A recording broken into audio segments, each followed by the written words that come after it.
যে আপনি সারা জীবন এইভাবে অবৈধভাবে কাজ করবেন, আপনার কোনো সে থাকবে না, আপনার কোনো প্রবলেম হলে আপনি কোথাও গিয়ে কমপ্লেইন করতে পারবেন না।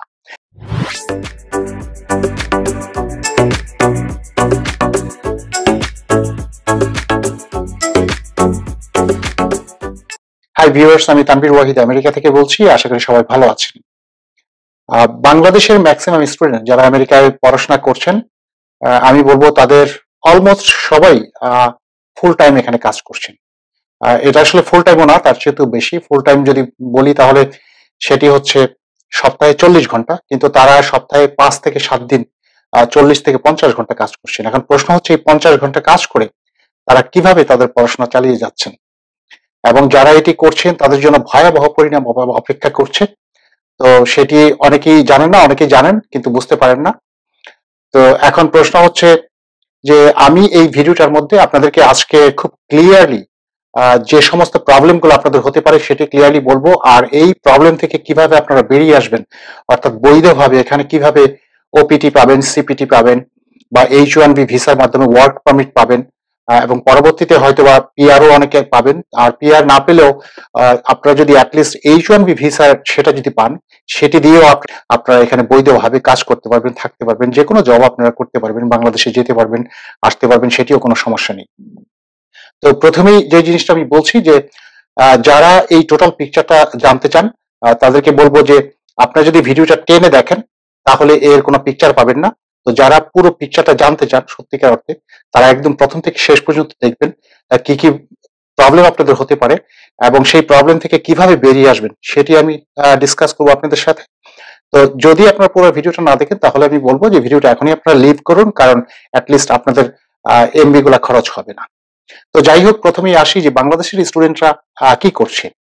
ম্যাক্সিমাম স্টুডেন্ট, আপনারা এটা বিলিভ করুন আর না করুন, এখানে তারা 5 থেকে 7 দিন কাজ করছে এবং সপ্তাহে 40 ঘন্টার উপরে কোনোভাবে তারা F1 স্ট্যাটাস বজায় রেখে তারা কাজ করছেন।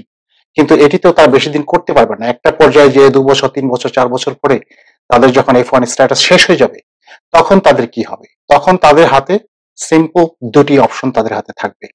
এর একটি হচ্ছে বাংলাদেশে ডেফিনেটলি তাদেরকে ব্যাক করতে হবে, নো ওয়ে। আরেকটি হচ্ছে যে অবৈধভাবে তারা এখানে থাকতে পারেন। যদি অবৈধভাবে থাকেন তাহলে সেরকম কোনো প্রবলেম নেই, তারা এখানে অড জব করতে পারবেন, থাকতে পারবেন, সেরকম কোনো সমস্যা নেই। বাট এই যে অবৈধভাবে থাকার যে লাইফ, সেটি নিয়ে আপনাদের সেরকম কোনো ধারণা আছে কিনা সেটি জানতে হবে। আপনি যখন অবৈধভাবে থাকবেন এখানে, আপনি মিনিমাম স্যালারিটাও সেখানে পাবেন না। এক একটা স্টেটের এক এক রকম স্যালারি এখানে। ফর এক্সাম্পল, আপনি ধরুন যে একটা স্টেটের স্যালারি আছে, মিনিমাম স্যালারি আছে $12। আপনি যখন অবৈধভাবে থাকবেন, আপনি $8 to $10 বেশি আপনি সেখানে পাবেন না। সো এইভাবে যে কাজ করে, আর কাজগুলো আপনাকে করতে হবে বিভিন্ন, লাইক গ্রোসারি স্টোরে, লাইক হতে পারে মাংস কাটার কাজ অথবা গ্যাস স্টেশনের কাজ। তো কাজকে আমি কোনো ছোট করছি না, কিন্তু প্রবলেম হচ্ছে যে আপনি সারা জীবন এইভাবে অবৈধভাবে কাজ করবেন, আপনার কোনো সে থাকবে না, আপনার কোনো প্রবলেম হলে আপনি কোথাও গিয়ে কমপ্লেইন করতে পারবেন না।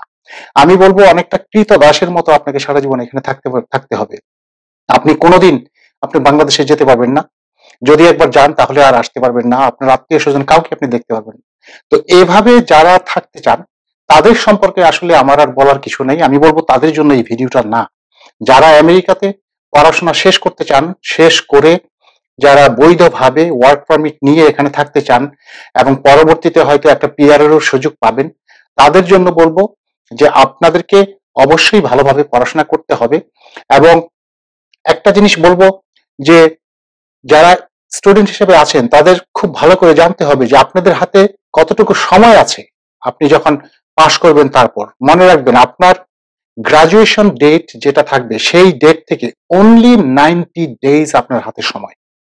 এই 90 ডেজ এর মধ্যে যদি আপনার সাবজেক্ট রিলেটেড কোনো জব আপনি না পান, তাহলে আপনার হাতে কোনো অপশন নেই, আপনাকে স্ট্রেইট আপনাকে বাংলাদেশে যেতে হবে। আর যারা এখানে থাকতে চান, যারা সলিড প্ল্যান করেন, তাদেরকে বলবো আপনার গ্রাজুয়েশন ডেট শেষ হওয়ার অ্যাটলিস্ট 1 ইয়ার আগে থেকে আপনাকে সিপিটি, ওপিটি, H1B কিভাবে হবে, কিভাবে আপনার জব পাবেন সেটি নিয়ে যদি সলিড প্ল্যান না করেন, তাহলে এই দেশে কোনোভাবেই আপনি থাকতে পারবেন না। It's not easy. স্পেশালি যারা বিজনেসের বিভিন্ন সাবজেক্টে আসছেন তাদেরকে বলবো, like MBA, marketing, management, finance, accounting, এগুলাতে পাশ করে আপনি কিন্তু কোনো জব পাবেন না, আসলে পাবেন না। কেন বলছি? যে আপনি একটা দেশের ল্যাঙ্গুয়েজ আপনি ভালো করে জানেন না। আপনি যে ইংলিশ জানেন সেই ইংলিশ আমেরিকার জবের জন্য ইনাফ না। আপনাকে ক্লোজ টু নেটিভ স্পিকারের মতো আপনি যদি ইংলিশ জানেন বা এই দেশের কালচার যদি আপনি খুব ভালো জানেন, তাহলেই আপনি জব পাবেন।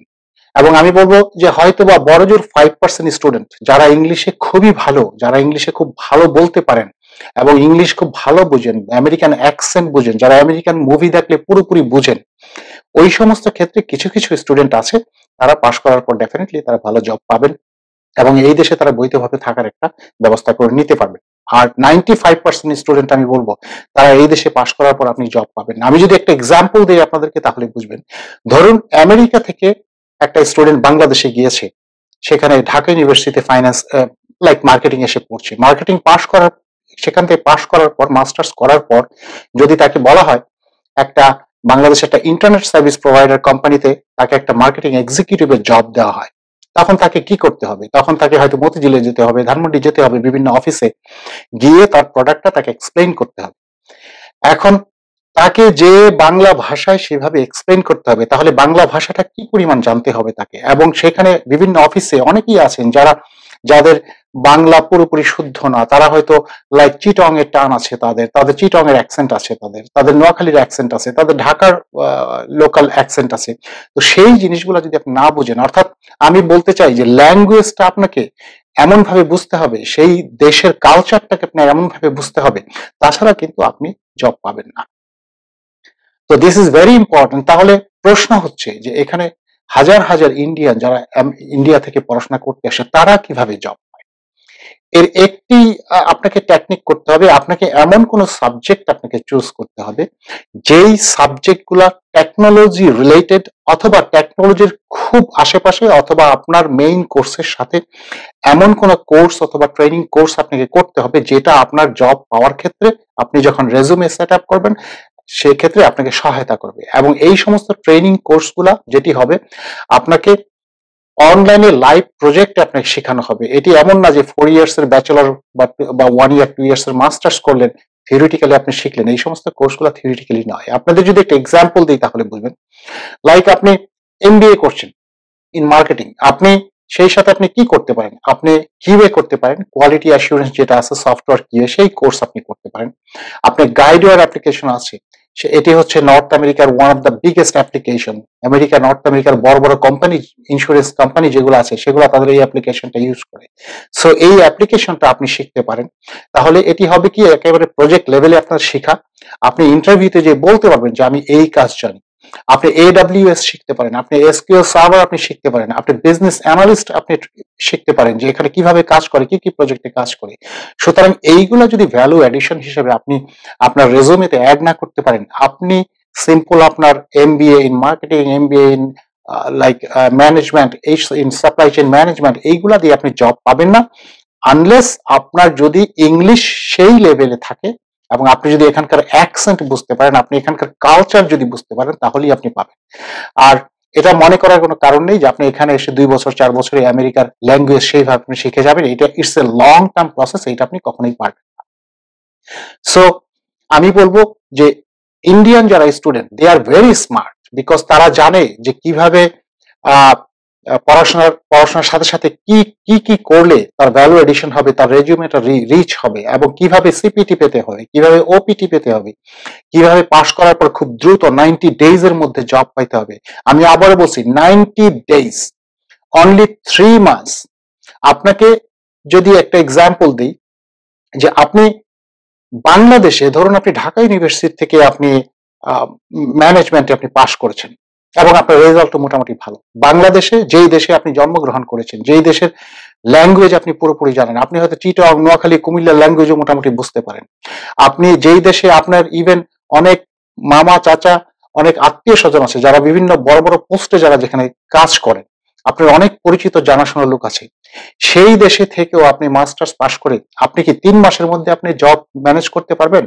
কয়জন স্টুডেন্ট আছে যারা Dhaka university, Rajshahi university, Jahangir university বা আরো অনেক ইউনিভার্সিটি পাশ করে 3 মাসের মধ্যে জব ম্যানেজ করে? আমার জানা মতে সেরকম নাই। কিছু কিছু স্টুডেন্ট আছে লাকিলি পেয়ে থাকে, কিন্তু ম্যাক্সিমামেরই অনেক সময় লাগে।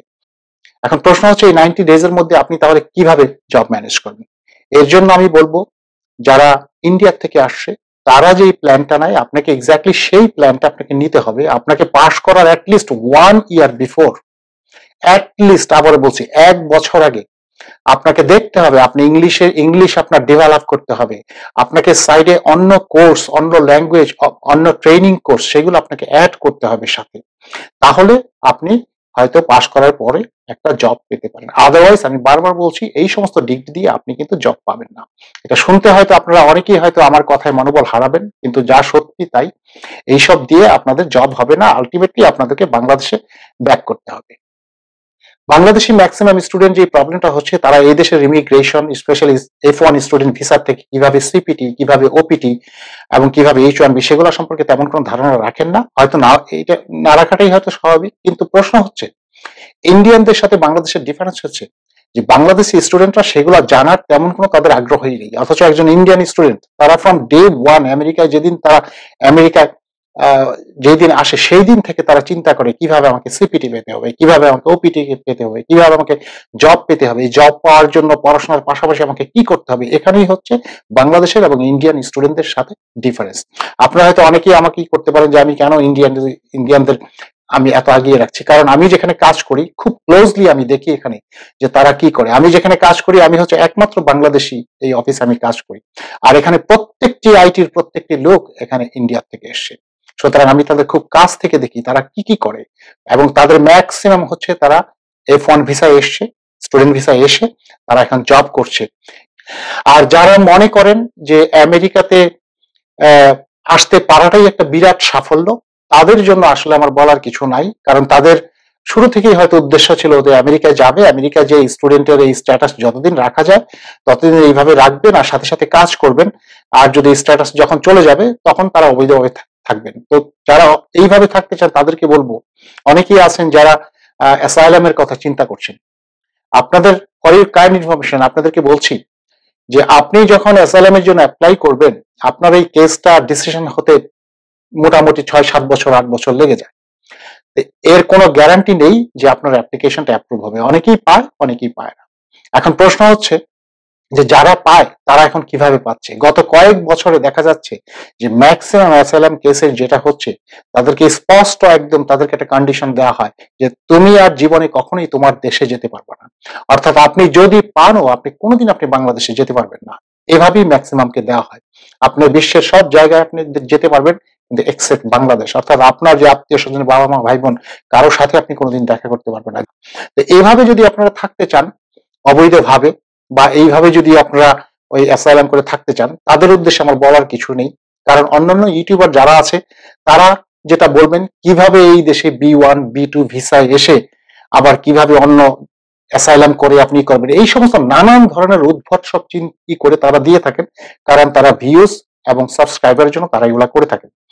কিভাবে স্টুডেন্ট ভিসায় এসে অ্যাসাইলাম করা যায় এই সমস্ত উদ্ভট সব চিন্তা ভাবনা এরা দিয়ে থাকেন।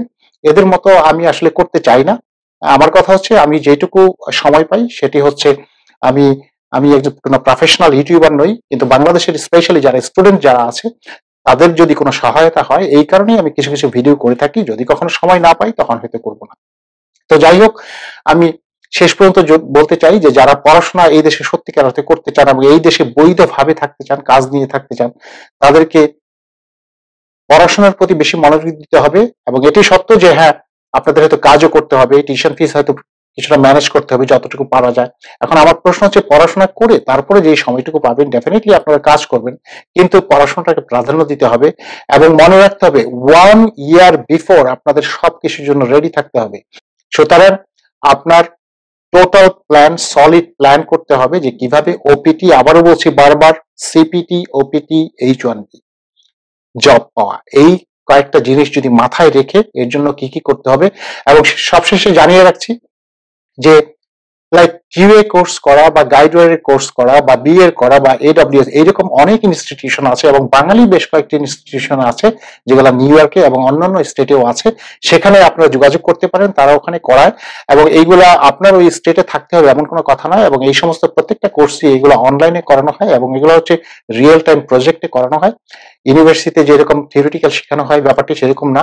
সো এই কোর্সগুলা যদি আপনি করেন তাহলে যেটা হবে যে আপনি যখন এপ্লাই করবেন আপনি বলতে পারবেন যে আপনি লাইক যখন ওপিটি বা সিপিটি যদি আপনি অ্যাটলিস্ট 3-4 মান্থস আপনি করতে পারেন তাহলে আপনি বলতে পারবেন যে আপনি এই প্রজেক্টে কাজ করেছেন এবং এইটা জব পাওয়ার ক্ষেত্রে ভীষণ ভীষণ রকমের সহায়তা করবে এবং ইন্ডিয়ানরা এখানেই এগিয়ে থাকে। তো যাই হোক আজকে এ পর্যন্তই। যদি ভিডিওটা ভালো লাগে তাহলে লাইক ও শেয়ার করতে ভুলবেন না। ধন্যবাদ সবাইকে। দেখা হবে অন্য কোনো টপিক নিয়ে। ভালো থাকবেন।